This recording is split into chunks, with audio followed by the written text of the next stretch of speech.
So that was me this morning, pumping up my Tyre. So yesterday I went to visit my daughter, and when I left hers, I was just coming up to a T-junction where if I turned left it was going to take me onto a slip road that was going to take me up to a busy dual carriageway. And I noticed the car that was coming up, was already up in front of me, was manoeuvring a bit different at the T-junction. He looked like he was turning left and then he started to turn right.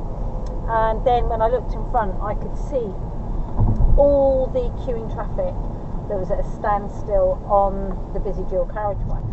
So I was leaving hers. I'd got a route planned, and I was going to my friends for dinner. So I'd already got my route planned. I knew where I was going to go, which was dropping onto this busy dual carriageway and then going sort of across country. Well, I had to then reroute, and I had no idea where I was going. All country lanes, whatever. So anyway, when I got into a little village where it was lit up, I set up my sat nav and put in my friend's postcode, and off I went. And it kept trying to take me back to the busy dual carriageway, but I didn't know what the traffic was going to be like on there. And for some reason, my Waze app doesn't work on my. Doesn't seem to be compatible with my car, which is a bit of a pain in the bum, because I could have seen then if there was any points of coming back on. So anyway, I did a cross-country route. So obviously a lot of the roads were not street lit, a lot of them down to almost single track roads, some of them absolutely like muddy, and some had got quite big puddles of water on. Anyway, making my way along there,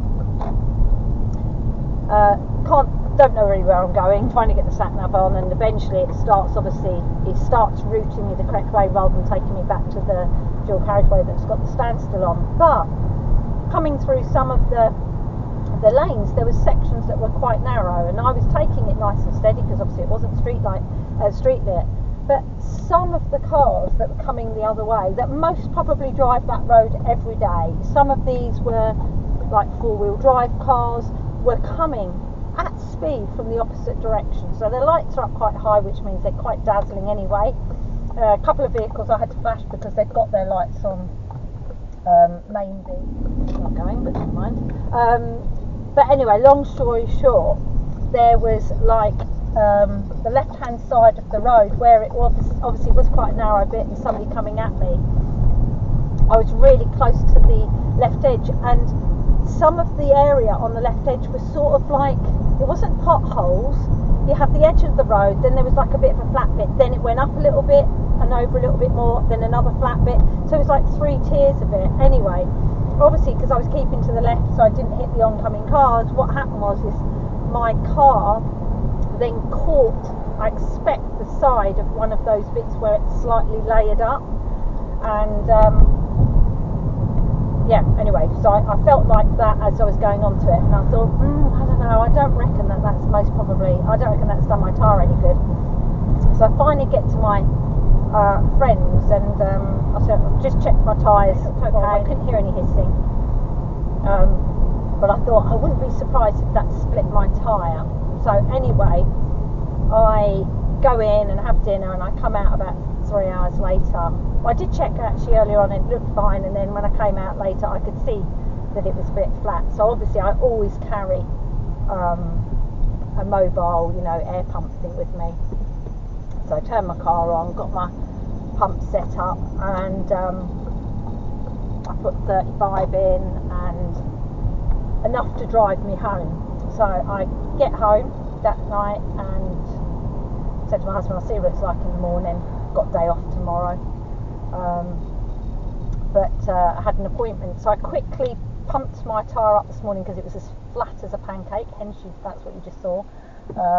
Should have actually shown you it when it was flat, but so I pumped that up, gave me enough to get to my appointment, and the tyre was literally just around the corner, and it was still looking okay by the time I was there. So it most probably is a tiny split, otherwise I'd have felt it hissing and it would have been going down massively. But anyway, basically that's a new tyre this morning. It was split on the inside of the near side front. Luckily the back one was okay. But luckily I've got Nexon tyres on my car. I've had those for quite a while. Let's see if this guy manages to stay in his lane, just about. Yeah, I've got Nexon tyres on my car, and they come with a warranty, and so it means that if I do need a puncture or anything, I have 50% off my tyre. So, but that tyre that I had on was only put on end of September, so it's only been on a couple of months, and still got loads of grip on it, but obviously unrepairable, which is a shame, but there we are.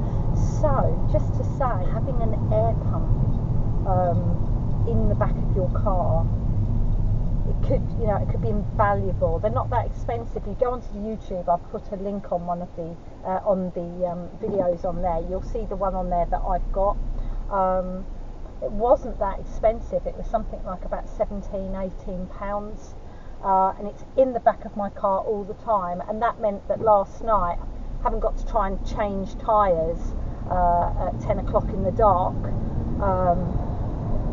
I just pumped it up, and it was enough to limp me to get there. And only a few weeks ago, my mum phoned me up. I mean, she's 80, and she said, "Well, my car has got a flat tyre," and so I just went up to hers and pumped it up, and then she managed to limp herself to the tyre place, and turned out actually she's just got a leaky seal, so just a charge for repairing that. But yeah, really good idea to have one in the back of your car. And if you're watching this and you've maybe got a daughter or a son that's new to driving, brilliant idea to give them for Christmas, because sometimes it's hard to know what to get your kids, isn't it? And I just think that's invaluable. So I've literally used that pump twice in 3 weeks, so yeah, it's already earned its money back, really, hasn't it? And saved me, like I say, last night at 10 o'clock in the drizzle, trying to put my spare tyre on, which is great. So anyway, there I am. I'm £35 worse off, but I could have been £80 worse off if I didn't have that Nexon tyre on. And now off I go to enjoy my day off. Anyway, have a great day.